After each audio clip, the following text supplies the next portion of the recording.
Hola, buenas tardes. Mi nombre es Alejandra Ramírez. Soy estudiante de licenciatura en Educación Infantil y el día de hoy nos encontramos en el Jardín Infantil Colorín Colorado. Estamos junto con Karen Flores, coordinadora académica del Jardín Infantil Colorín Colorado. Hola, muy buenas tardes. Mi nombre es Karen Flores, soy licenciada en Educación Preescolar, magíster en Educación y en este momento estudiante también del doctorado en Ciencias de la Educación. Muchas gracias por compartirnos. En esta entrevista vamos a hablar sobre todo sobre la diversidad y la inclusión. Entonces, la primera pregunta es, ¿cómo incorpora la diversidad y la inclusión en su planificación y enseñanza para así garantizar que todos los estudiantes se sientan valorados y respetados? Bueno, yo pienso que esa enseñanza nace de reconocer que efectivamente todos los niños son individuales. Dentro de la inclusión tenemos algunos trastornos que son muy, de alguna manera, en los últimos años pueden ser como más esperados, que es el autismo, que es el TDAH, pero de alguna manera el reto que tiene uno como docente es reconocer que así hayan dos niños con TEA, hayan dos niños con trastorno de déficit de atención, cada niño es un ser individual, ¿sí? Eso le exige a uno más como docente, porque efectivamente lo que tú aplicas con un niño no te funciona con el otro y es un desafío que tiene uno a diario. Pero en ese mismo orden de ideas es la oportunidad que tiene el docente para renovar sus estrategias, para transformarlas y siempre encontrar la oportunidad para que el niño tenga esa posibilidad de aprender, ¿sí? Por otro lado, reconociendo pues que obviamente somos seres individuales, nace la necesidad, porque viene siendo una necesidad de uno como maestro tanto de preescolar o en primaria, involucrar y reconocer que el seguimiento que yo le tengo que hacer a mi estudiante no siempre es o no siempre se puede desarrollar de la manera como yo inicialmente lo postulo. Y en ese orden de ideas es mi invitación a ser flexible en tiempo, ser flexible en forma, ser flexible en la manera en cómo se lo presento, en la manera en cómo se lo pregunto, pero siempre darle la oportunidad para que el niño me pueda demostrar en sus 100 lenguajes qué es lo que sabe. La segunda pregunta es, ¿qué estrategias utiliza para apoyar a los estudiantes con necesidades especiales o diversidades culturales, lingüísticas o socioeconómicas en el aula? Bueno, son necesidades distintas, ¿sí? Las que me nombras, pero básicamente la primera estrategia, primero para mí como docente, es como de alguna manera categorizar esas necesidades, ¿sí? Por ejemplo, hablando de un niño con alguna necesidad especial, al flexibilizar ese PIR, esa propuesta de ajuste razonable que yo le presento al niño, es primero reconocer que puede entrar en un tiempo distinto, que puede finalizar su mañana en un tiempo distinto, que sus mañanas pueden ser más cortas, reconocer que de pronto necesita un apoyo adicional, entregarle a esa persona que va a garantizar ese apoyo dentro del aula herramientas para que se le facilite el proceso de aprendizaje. Por ejemplo, tengo en este momento un niño con TEA y este chiquito es no verbal. Estamos hablando de un niño de autismo grado 2 a 3 y es una exigencia alta para la demanda del salón, pero también para su terapeuta. En este caso estamos hablando de un terapeuta ABA.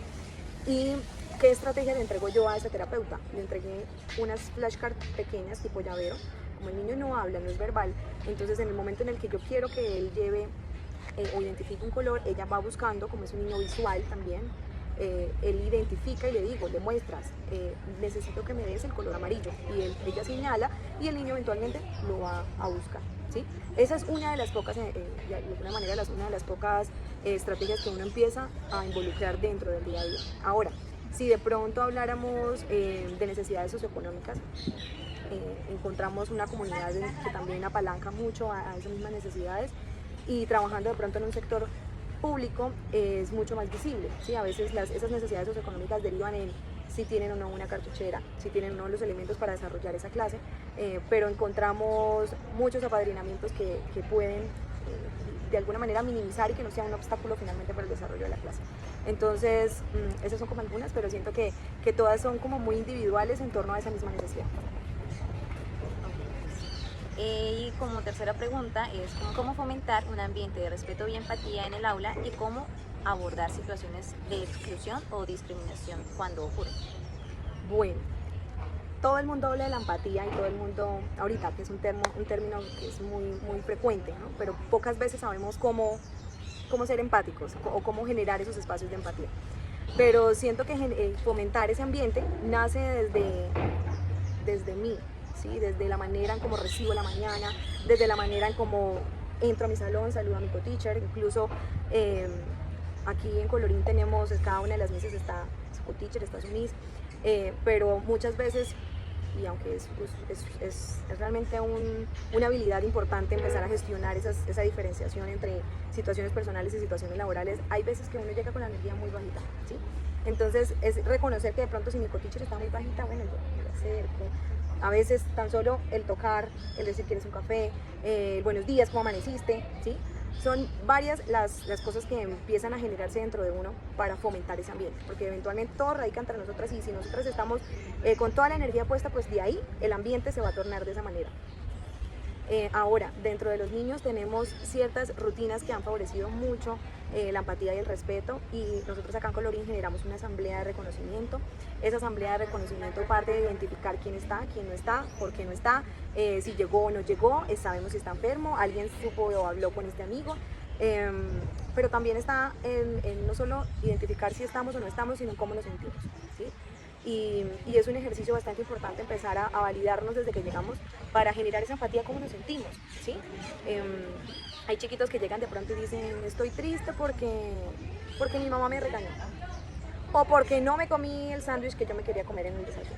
Entonces, tan solo en esos ambientes tan pequeños o en esas situaciones tan pequeñas, que pensaría uno que son pequeñas, pues hay mucho por abordar. Es justamente en ese momento sensible del niño cuando yo tengo que entrar a gestionar y a fomentar esa empatía. Ajá, y son esos espacios que se brindan en el día a día donde los niños de pronto tienen alguna inconformidad y uno les muestra cómo se aborda en ese momento, en ese preciso momento, que los demás niños nos escuchan, de cómo lo abordamos, de que le preguntamos, de cómo te sientes, de cómo lo podemos tratar. Eso es fundamental. Entonces, todo preescolar nace y aprende por imitación. Entonces, el ver cómo yo ayudo a gestionar al otro amigo que no está tan bien o que tiene alguna necesidad es la ventana, la oportunidad que le doy al niño para que él observe cómo hacerlo, ¿cierto? Y bueno, no solamente en la asamblea, sino también en el día a día. Nosotros tenemos un espacio que se llama Juego Espontáneo que busca justamente eso, crear y fomentar esas habilidades de lenguaje, esas habilidades sociales que nos invitan a ser empáticos y respetuosos con los demás. Y ya propiamente el cómo abordar esas situaciones de exclusión o discriminación, desde chiquiticos vemos que hay comentarios en los que los decimos al aire y no pensamos que pueden generar tanto impacto, pero no nos damos cuenta hasta que vemos de pronto el niño que está ya triste y obviamente está acongojado por la situación. Y de pronto normalizar algunas situaciones hace que justamente la empatía y el respeto se pierda. Entonces, no hay que perder de vista cuál es nuestro foco, nuestro propósito. Si estamos generando empatía es en todo momento, si queremos el respeto es en todo momento. A veces uno como adulto puede hasta reírse de las mismas cosas, ¿sí? Pero no sabemos que de pronto en esa risa que yo saco, esa carcajada que yo saco, de pronto hay otro que está escuchando y que no le parece, y ese chiquito es ahí con el que no estamos siendo tan empáticos. Entonces, yo siento que esta pregunta también me genera como una reflexión importante y es que nosotros como docentes y más en preescolar tenemos que ser muy cuidadosos como en todo nuestro lenguaje corporal, gestual, obviamente el verbal, pero todo nace de nosotros. Entonces el reto viene siendo bastante exigente. Muchas gracias Karen por acompañarnos y chaito. Hasta luego.